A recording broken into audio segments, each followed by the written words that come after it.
اللہ اللہ اللہ اللہ۔ السلام علیکم ورحمۃ اللہ وبرکاتہ۔ رب اشرح لی صدری ویسر لی امری واحلل عقدۃ من لسانی یفقہوا قولی۔ اعوذ باللہ من الشیطان الرجیم، بسم اللہ الرحمن الرحیم۔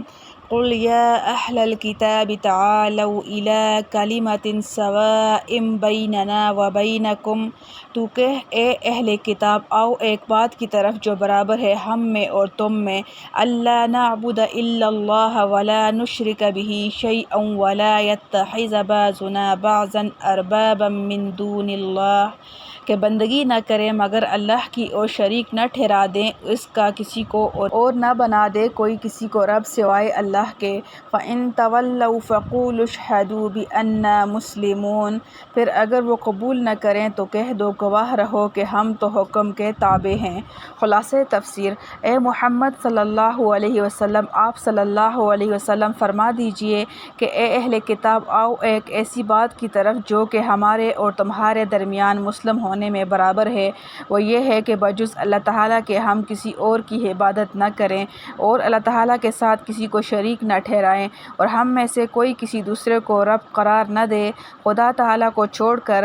پھر اگر اس کے بعد بھی وہ لوگ حق سے اعراض کریں تو تم مسلمان لوگوں سے کہہ دو کہ ہم تو ہمارے اس اقرار کے گواہ رہو کہ ہم تو اس بات کے ماننے والے ہیں، اگر تم نہ مانو تو تم جانو۔ معارف و مسائل، تبلیغ و دعوت کے اہم اصول۔ تعالوا الی کلمۃ سواء بیننا وبینکم، اس آیت سے تبلیغ و دعوت کا ایک اہم اصول معلوم ہوتا ہے، وہ یہ ہے کہ اگر کوئی شخص کسی ایسی جماعت کو دعوت دینے کا خواہشمند ہو جو عقائد و نظریات میں اس سے مختلف ہو تو اس کا طریقہ یہ ہے کہ مخالف العقیدہ جماعت کو صرف اسی چیز پر جمع ہونے کی دعوت دی جائے جس پر دونوں کا اتفاق ہو سکتا ہو، جیسے رسول اللہ صلی اللہ علیہ وسلم نے جب روم کے بادشاہ ہرقل کو اسلام کی دعوت دی تو ایسے مسئلہ کی طرف دی جس پر دونوں کا اتفاق تھا، یعنی اللہ تعالیٰ کی وحدانیت پر۔ وہ دعوت ذیل میں نقل کیا جاتا ہے۔ میں شروع کرتا ہوں اللہ کے نام سے جو نہایت مہربان اور رحم کرنے والا ہے۔ یہ خط محمد صلی اللہ علیہ وسلم اللہ کے بندے اور اس کے رسول صلی اللہ علیہ وسلم کی جانب سے روم کے بادشاہ ہرقل کی جانب ہے۔ سلامتی ہو اس شخص کے لیے جو راہ ہدایت کی پیروی کرے، بعد اس کے میں تجھے اسلام کے بلاوے کی طرف دعوت دیتا ہوں۔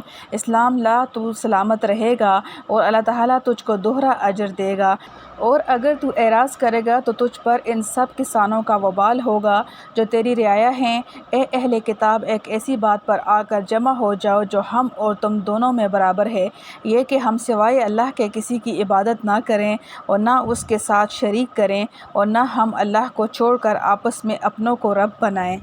فَقُولُوا اشْهَدُوا بِأَنَّا مُسْلِمُونَ، اس آیت میں جو یہ کہا گیا کہ تم گواہ رہو، اس سے یہ تعلیم دی گئی ہے کہ جب دلائل واضح ہونے کے بعد بھی کوئی حق کو نہ مانے تو اتمام حجت کے لیے اپنا مسلک ظاہر کر کے کلام ختم کر دینا چاہیے، مزید بحث و تکرار کرنا مناسب نہیں ہے۔